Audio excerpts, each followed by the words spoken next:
Okay, so this snowblower needs a bit of service. I used it well, just 2 days ago, and the time I used it before, I guess a couple of months ago, a little bit of snow we had here, I noticed some grief with it, a tiny bit of grief. It ran okay, it did its job, but it seemed to want to run with the choke on a little bit. Okay, yeah, we could live with that. It happens, usually for reasons. But anyhow, this just had a blizzard a few, 3 days ago, and got a little high here. Averaged with this chewed through was about 26 inches deep. Of course, the berm with the snowplows, it was much deeper than that, a yard, maybe a bit more than that. And you know how that gets, it's like rock. This, you know, with a little bit of maneuvering, it got it done. But by the time, toward the end of that, I started to need to run the thing on full, almost full choke. Otherwise it'd stall out. A couple of times it sputtered, even just standing, no load at all, not moving, not drilling, nothing. Not hauling any snow, just sitting there. It would sputter out, give the primer a pump or two, ring, right back up for a little while. So I think after 15 years, she needs a little bit of carburetor attention and probably some hose replacement. Either there's some gum in there or other things going on, rotten seals, ethanol gas, do not get me started. I maintain this thing meticulously, you know, oil change every year, gas drained every time I'm done with it. I mean really drained. And up till really this year, I've never had a trouble with it. But you know, there comes a time when I think, other than the usual changing the oil and you got to dig a little deeper, start undoing some bolts, and that's what I'm going to have to do. For some reason, she's starving for fuel. Number of reasons for that. I do not believe at all that it's an ignition problem. I already pulled the plug and looked closely at it. I gapped it, or measured the gap. Pardon me. It's right where it should be. Like for this engine, by the way, those 3000s, and it's spot on. It's clean. Thing's burning right temperature, as near as I can tell. No oil in it, meaning no oil in the cylinder. It's not burning it. The oil in the thing, as I said, I change it every year. It's clean, nice, thick, as they recommend 5W30 for this engine. So it's just a start, so to speak. I just used it. It barely runs. While cold, it runs just fine. It's interesting, but once warm, it starts to sputter and it's starving for fuel. Could be a vapor lock thing, don't know. So what I got so far, I've already pulled the plug. As I've said, I've looked at it. I don't see anything suspicious about it. It looks clean. The insulator is just a very slight tan coating on it. Not oily. It's not burnt. The electrode is not worn at all. You think about the amount of hours this thing has on it. Over 15 years is probably a total of maybe 12, let's call it between 12 and 24 hours total, with an oil change whether it needed it or not. Always fresh gas, always drained out. And yet, here we are. It's got an issue with it, which I intend to get to the bottom of. I just want to start with this. I got a couple of issues here with lighting and ignition sources. This thing's got some gasoline in it. I got a drain. I've got the garage door closed. I'm inside my garage. I've got it closed because of noise from outside. Once I open that, it's going to get noisy and me hard to hear unless I holler. It would, but if, you know, once I start filling around with gasoline and so forth, that's what's going to happen. So I'm going to break this into segments, knit them together as time sees fit, and I'm going to take them from there. For right now, see ya. Okay. Good. Yeah. In there is where we're going to be looking at. Let's need to get that carburetor. And a fuel line. Of course, fuel tank's way back here. The fuel line goes snakes its way over, finds its way to the carburetor, which is somewhere about here. Behind this. Looks like.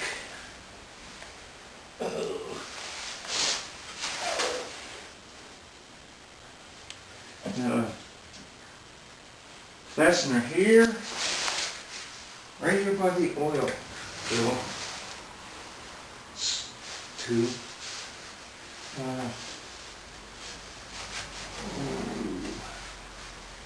Yep, that's part of this. One here. Underneath. I don't see anything, so I see one here, and two here. These are interesting, but not hex head fasteners. They're just Phillips head, sort of like cap screws, Phillips heads. I'm going to suggest that means don't put a lot of torque on that when you tighten it. And looking down in there, I can see why. It's just those are just threaded into the bent angle piece of probably steel, not very thick. So I need to get this off. And I have looked at other, I'm not stupid, not terribly. I have looked at YouTube and videos of other guys that have gone through this, and so a little bit of this because of that. Thank you guys. And maybe contribute something, screw something up. It's going to be rant time. I know this key has to come out to get this off, or at least that's a good idea. I've already taken the spark plug out. And of course disconnected it. There's no way this can start. It does have gasoline in it, and we'll have to be careful about that. Yeah, I can deal. No big deal. Pardon me while I get something I forgot. I'm gonna take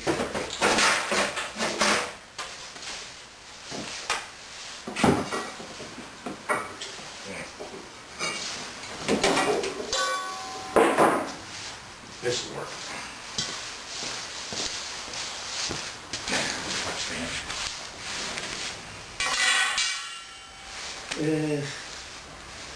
So, and this choke control, I understand is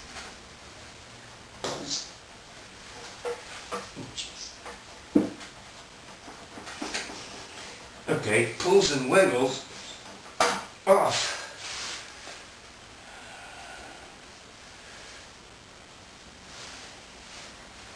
Seems pretty obviously where the pointer is, and so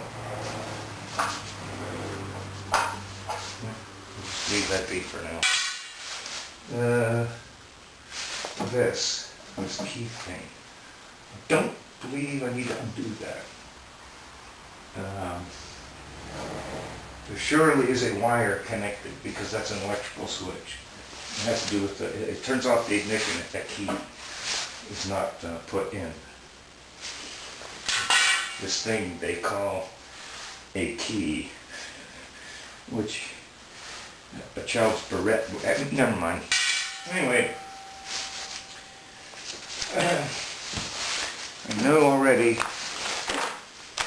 the size of this fastener.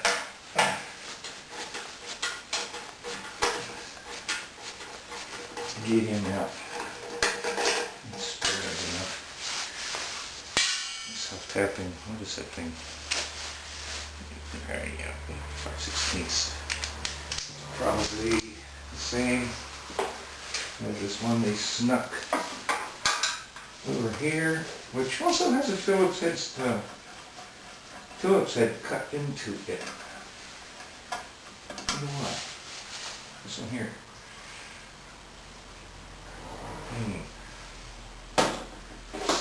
It's different. Ooh, we gotta get this up.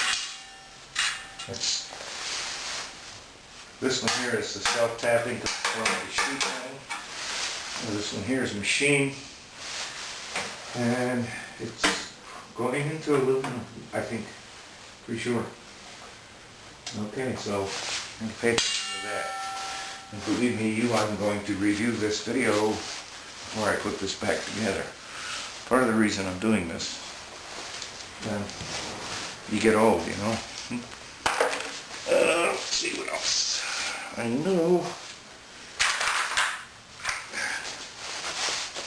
Number 2 Phillips on these two guys. Ooh, nice. A little bit of dusty cracks falling out, but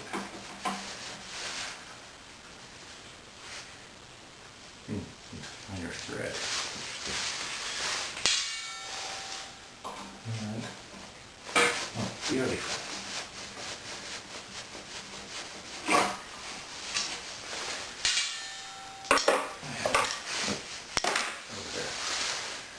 This, let's see, must have created this choke. So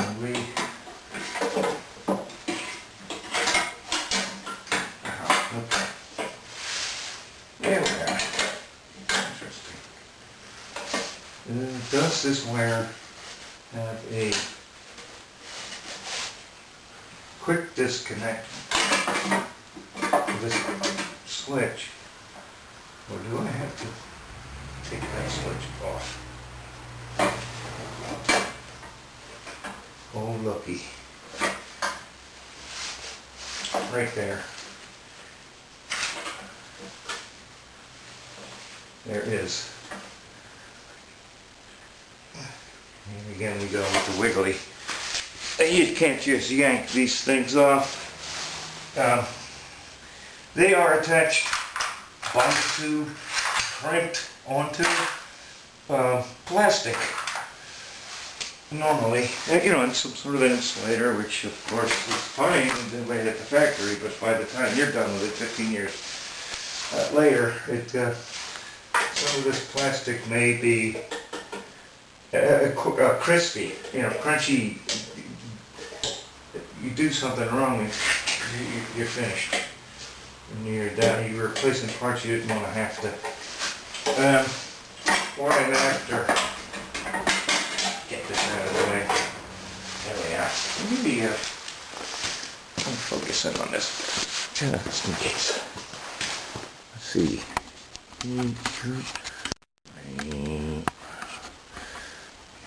Where are we looking here? Let's see.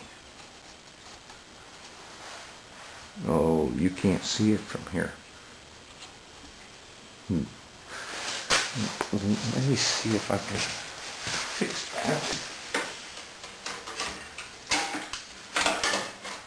Oh, okay. Karma be with me. And the wire I was interested in was indeed shown. And me trying to move the metal out of the place, or out of the way of the view here, I pulled the wire off. It goes that way sometimes. Other times it just breaks and you get lightning bolts. So this is what comes loose from this switch. It's wrapped around this tubing here that has to do with the priming pump. Be aware of that. I don't think it needs to wrap around it, but for some reason it did. Maybe just to hold it in place to keep it out of the way for the manufacturer putting the thing together. So it's just a fast on connection, so you don't have to unbolt this key switch thing here.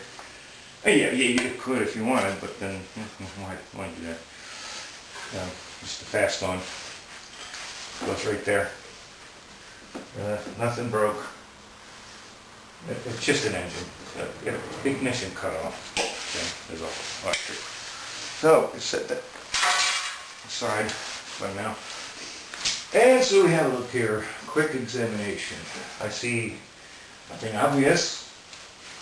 Looks like a carburetor. Butterfly valve. Clean's clear. Let me double check focus. I'm not going to do what I'm always complaining about. I hope. Back off a little. One. Come on, camera.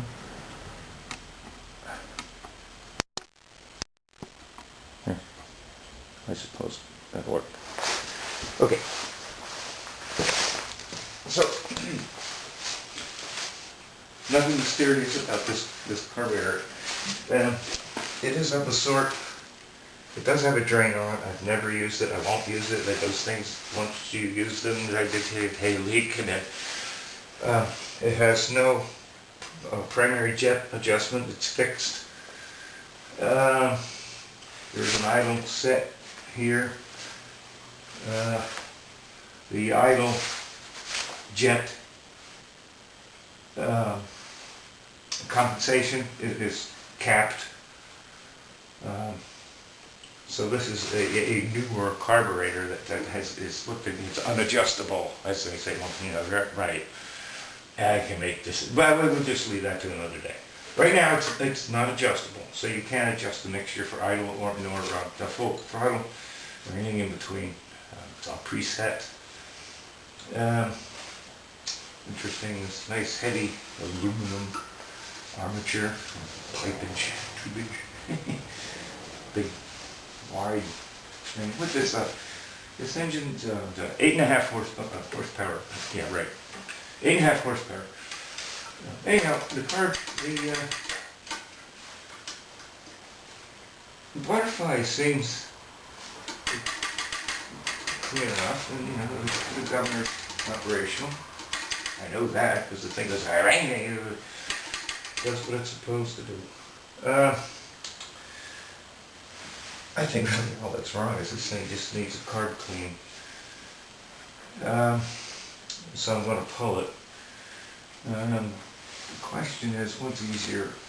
I think just to pull the carb from this extension rather than pull the whole extension. It's funny, these are Torx, and they go into the block, and if I don't have to mend with ag, no, I'm not going to talk to the block, especially aluminum. Now, these are through bolts, Phillips head, number 3, or is it number 1? Whatever the bigger one than number 2 is.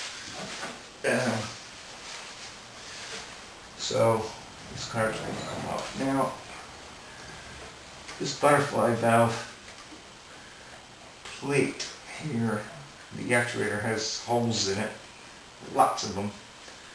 And you do have to be careful, and it's been mentioned many times, and they're right. You got to mark which one the linkage goes in. If you don't, it will be tied you trying to figure out and tune it. Forget it. Always mark them some way. And excuse me, I've used markers and things like that. The trouble is, you get to cleaning stuff, cleans the marker off. So you need to put a scratch in it. I mean, a deep mark that no amount of gunk or chlorinated solvent or gasoline or whatever it is you use as card cleaner will wash it away. Scratch it in there. Don't make the same mistake I've made. If you don't have to disassemble other parts that connect the fuel choke control governor to the carburetor, don't. Really, it looks like this is the only armature that needs to be released. That which connects governor and control to the throttle butterfly. The choke, that's pretty stupid and simple. If you get that wrong, you have no business working on anything. So, get some WD-40 up in there to lubricate, but it's pretty obvious how that works. This line, this skinny, puny thing, goes up to this priming button.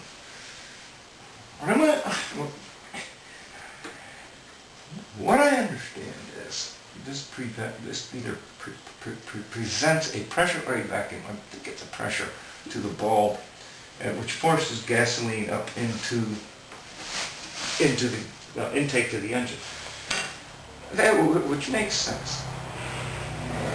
Maybe old schooler stuff, they did it a little differently, where gasoline actually did flow through this pump. I'm not sure that it does in this case. I do know that if you pump this enough, there's a vent. And at some point, gasoline begins to, oh, it's, okay, never mind the vent. I think that's clogged. In this case, begins to pour out of the air inlet. But by the by, there's no air filter here. This choke assembly, right there, that's the air intake. No filter, no dust cover, nothing.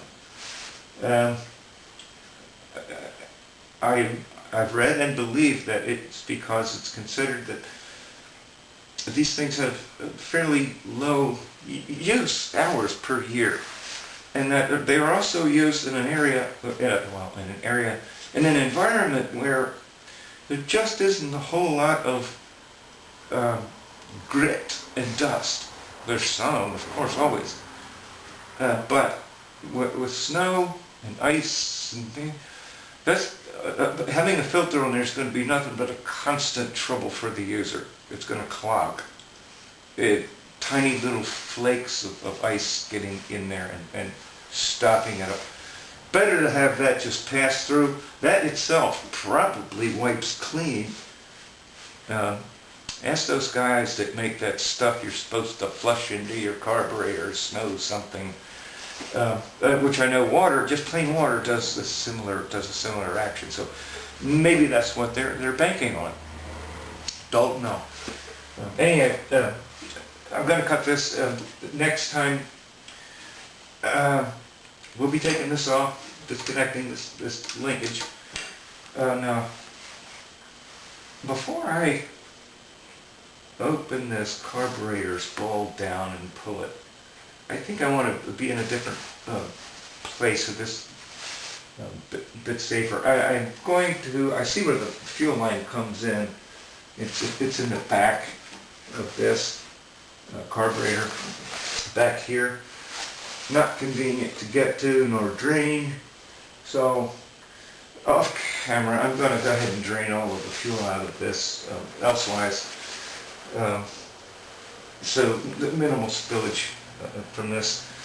And then we'll get back to getting this carburetor off of this. It's going to be no trouble at all, I am sure. Opening up might be interesting. I do see some gum and grime, even on the outside. And if you're seeing it there, damn sure it's inside. And Lord knows what I'm going to find inside this reservoir bowl. I've already accidentally pushed and put gasoline on my gloves here, thank you. This drain. And the only thing I see coming out is gasoline. I don't think there's a problem with the float and the fuel admittance into this bowl. That's a problem. I think there's a jet clog, probably the main one, judging by the symptom. It runs great, but I gotta keep having to choke it up. It's also possible that this fuel line, old as it is, has a fissure and a crack, an opening, which is allowing it to suck air in. But usually when that happens, you also get fuel leakage out of it when it's not running, meaning when the carburetor is not asking for fuel. If there's a leak in this fuel line with a gravity-fed system, which this is, you'd be leaking fuel constantly. It's not doing that. It may be sucking air through this primer hose, which, looking at it, it's near as much of it as I can tell, seems in good shape. I am going to cut the last, quarter inch of this off. I don't see any cracks, but there could be some there. Anything that allows air in where it's not supposed to go is trouble, or can be. So that's the plan. I'll see you, oh good Lord, in a bit.